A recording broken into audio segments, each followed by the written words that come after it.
Today we're going to have a look at this plant. This is called bellbind or bindweed.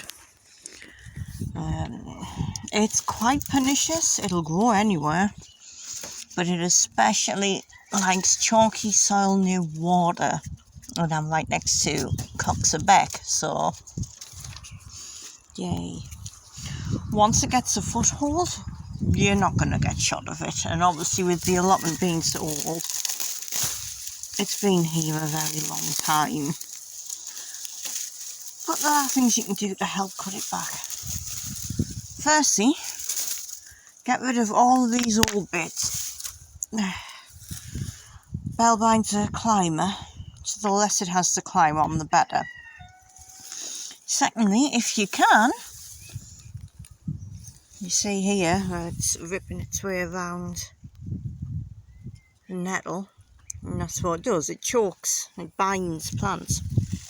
If you can, rip as much of the above surface off as you can,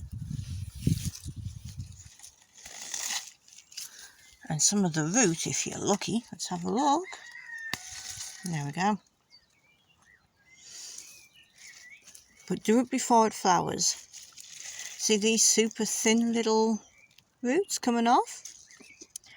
They're absolute nightmares once the plant's flowered, because it takes all the nutrients from low in the soil and obviously uses them to create its flowers and to spread and grow.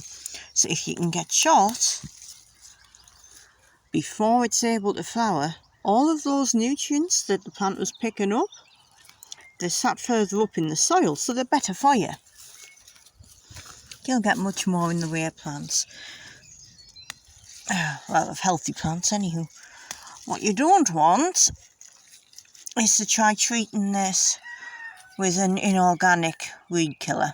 Inorganic just means that it's chemical based, like most things, but it'll just wash right through. You might see a difference for a day, but this is why having a proper organic allotment, which does not rely on commercial chemicals, it's actually really handy. Now this is pretty much entirely bindweed that I've ripped up from just 1 square metre. Like, you get a lot. It'll climb up anything, it'll destroy any plant it comes across, it's in constant combat with its environment. Cut it back, rip up the roots if you can, expect it to turn up the next year. But if you keep at it, it'll improve over time. You'll start getting cleaver spaces and patches where it's not quite taken in. So, you know, all good. The flowers are quite pretty and they're nice for the bees. But they're not very high in sugar, so you're better off planting something else. And that's what I'm going to be doing. So we're going to put in some trailing nasturtium. Look at these. Oh, still so much to do. We'll get on to flipping coltsfoot later. Basically, trailing nasturtium has the same root structure, same speed of growth almost, but it's slightly faster. The root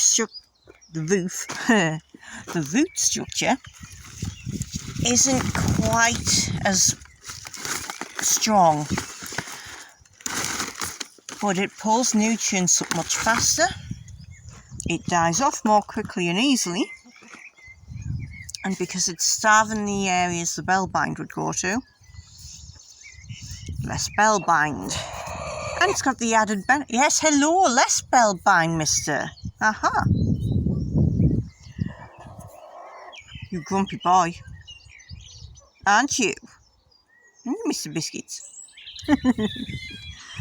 But yeah, trailing nasturtium helps to fight it back.